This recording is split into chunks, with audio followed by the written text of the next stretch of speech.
Hello বন্ধুরা, Pamela শেষেলে সবাইকে স্বাগত। চলে এসেছি আজকে তোমাদের সামনে নতুন একটা রেসিপি নিয়ে, মোচার ঘন্ট। তো মোচা খেতে তোমরা কারা কারা ভালোবাসো সেটা আমাকে অবশ্যই কমেন্ট করে জানাবে। আর আজকে তোমাদের সাথে মোচার যে রেসিপিটা শেয়ার করতে যাচ্ছি সেটা হলো আমাদের গাছের মোচা। আমাদের বাড়িতে অনেকগুলো কলা গাছ আছে, তো সেইখান থেকে একটা মোচা হয়েছিল, তো সেটা পাড়া হয়েছে। আর আজকে তোমাদের সাথে আমি আমাদের বাড়ির গাছের মোচার রেসিপি শেয়ার করতে যাচ্ছি। তো মোচার কিন্তু অনেক গুণাগুণ আছে। মোচা আমাদের শরীরের পক্ষে অনেক ভালো, এতে প্রচুর পরিমাণে ভিটামিন আছে, মিনারেলস আছে। তো তোমরা কারা কারা খেতে ভালোবাসো অবশ্যই সেটা আমাকে জানাবে। তো চলো তাহলে দেরি না করে দেখে নাও তোমরা মোচার ঘন্ট আমি কিভাবে বানাই। আর যদি তোমার আমার আজকের রেসিপি ভালো লাগে তাহলে অবশ্যই লাইক কমেন্ট করে আমাকে সেটা জানাবে। এবং তোমরা যারা এখনো আমার চ্যানেলটি সাবস্ক্রাইব করোনি তারা অবশ্যই আমার চ্যানেলটি সাবস্ক্রাইব করে আমার পাশে থেকো বন্ধুরা, কারণ তোমরা যদি আমার পাশে থাকো তাহলে আমাকেও তোমাদের পাশে পাবে। তো চলো তাহলে দেখে নাও তোমরা আজকের রেসিপি।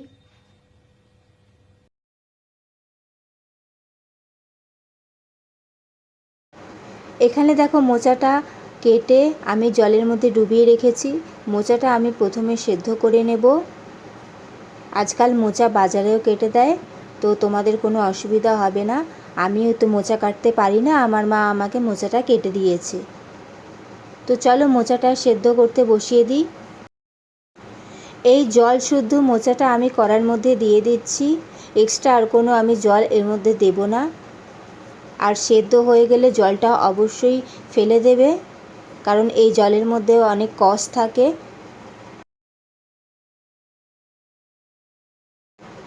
দেখো মোচাটা ভালো করে ফুটে গেছে, সেদ্ধ হয়ে গেছে। আমি 15 মিনিট মতন সেদ্ধ করে নিয়েছি। এখন আমি এটা জল ঝরিয়ে চুবড়ির মধ্যে নামিয়ে রেখে দেব। জল ঝরিয়ে আমি চুবড়ির মধ্যে রেখে দিয়েছি, আর এক্সট্রা যে জল আছে সেটা বাইরে পড়ে যাবে।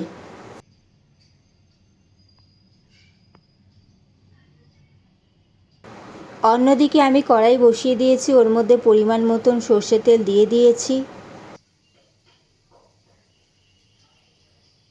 এখন তেলটাও ভালো করে গরম হয়ে গেছে, এর মধ্যে আমি একটা শুকনো লঙ্কা দিয়ে দিচ্ছি, সাথেই একটু গোটা জিরে দিচ্ছি, আর সাথেই একটু হিং দিচ্ছি, কারণ যেহেতু এটা নিরামিষ তাই জন্য তোমরাও অবশ্যই হিংটা দিও। ফোড়নটা ভালো করে ভাজা হয়ে গেছে, এখন আমি কেটে রাখা আলু দিয়ে দিচ্ছি এর মধ্যে। আলুটা আমি একটু 2-3 মিনিট একটু ভাজা করে নেব। এখন আমি এর মধ্যে একটু সেদ্ধ ছোলা দিয়ে দিয়েছি, যেহেতু আমার কাছে ছোলাটা রাখা ছিল।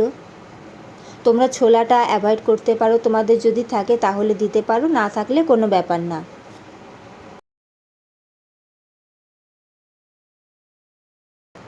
এখন এর মধ্যে আমি কিছু গুঁড়ো মশলা দিয়ে দেবো।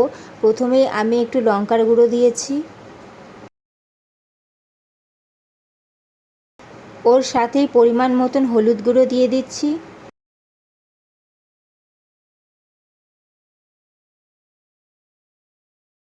একটু জিরে গুঁড়ো দিয়ে দিচ্ছি, বেশি না অল্প। ওর সাথেই আমি টমেটো কুচি আর একটু আদা কুচি দিয়ে দিচ্ছি। আদাটা আমি গ্রেট করে নিয়েছিলাম এখানে।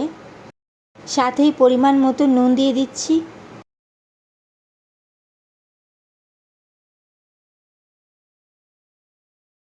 এখন আমি মশলার সাথে আলুটা ভালো করে একটু কষিয়ে নেব। আমার চ্যানেলে আরও অনেক রেসিপি আছে বন্ধুরা, তোমরা চাইলে সেগুলো দেখে নিতে পারো। তোমাদের যদি ভালো লাগে, আমাকে যোগ্য মনে হয়, তাহলে অবশ্যই আমার চ্যানেলটি সাবস্ক্রাইব করে আমার পাশে থেকো। তোমরা একবার এইভাবে মোচার ঘন্ট বানিয়েও, সত্যিও তোমাদের খুব ভালো লাগবে। আমি 1 মিনিট ভালো করে কষিয়ে নিয়েছি। এখন আমি জল ঝরিয়ে রাখা মোচাটা এর মধ্যে পুরোটা অ্যাড করে দিচ্ছি। মোচার সাথে আমি মশলাটা আলুটা ভালো করে একদম কষিয়ে নেব। এই সময় কিন্তু গ্যাসের ফ্লেমটা অবশ্যই লোতে রাখতে হবে, কারণ তোমাদেরকে তো আমি আগেই বলেছি যত বেশি কষাবে তত কিন্তু খাবারের টেস্ট দ্বিগুণ হয়। তো হাতে সময় নিয়ে একটু ধৈর্য নিয়ে ভালো করে এটা কষাতে হবে।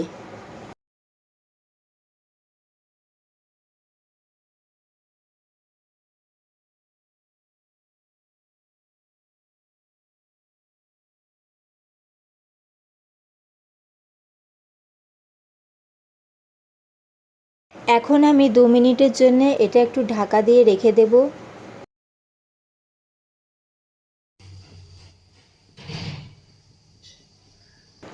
দেখো 2 মিনিট পর তোমাদেরকে ঢাকাটা খুলে দেখাচ্ছি। খুব সুন্দরভাবে কষানো হয়ে গেছে।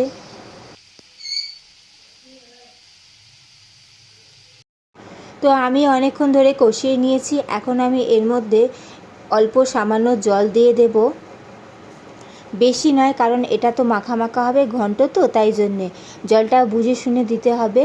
তো আমি অল্প জল দিয়েছি। এখন আমি 5 মিনিটের জন্য ঢাকা দিয়ে একটু রেখে দেব। যেহেতু মোচাটা অলরেডি সেদ্ধ করা আছে তাই বেশি সময় লাগবে না। তো 5 মিনিট পর দেখো ঢাকনা খুলে তোমাদেরকে দেখাচ্ছি। আলু সব কিছু সেদ্ধ হয়ে গেছে। এখন আমি এর মধ্যে নামানোর আগে একটু গরম মশলা দিয়ে দিয়েছি, সাথে একটু ঘি দিয়ে দিচ্ছি, কারণ যেহেতু নিরামিষ তাই ঘি গরম মশলা তো দিতেই হবে। আর যে এক্সট্রা জলটা আছে এটা এক্ষুনি কষাতে কষাতে এটা শুকিয়ে যাবে। আর নামানোর আগে এর মধ্যে আমি একটু নারকেল কোড়া দিয়ে দিচ্ছি। নারকেলটা আমি মিক্সারে গ্রেট করে নিয়েছি।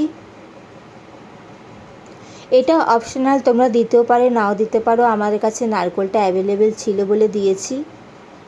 রেডি হয়ে গেল আজকের আমাদের নিরামিষ মোচার ঘন্ট। তোমাদের কেমন লাগলো অবশ্যই লাইক কমেন্ট করে জানাবে, এবং অবশ্যই আমার চ্যানেলটি সাবস্ক্রাইব করে আমার পাশে থেকো বন্ধুরা। চলো তাহলে আজকের মতন আসি, দেখা হচ্ছে আবার খুব তাড়াতাড়ি নতুন কোনো রেসিপি নিয়ে। ততক্ষণ তোমরা ভালো থেকো, সুস্থ থেকো। তো দেখতেই পেলে বন্ধুরা জলটা পুরোপুরি একদম শুকিয়ে গেছে এবং আমাদের নিরামিষ মোচার ঘন্ট খাওয়ার জন্য পুরোপুরি তৈরি। চলো টাটা।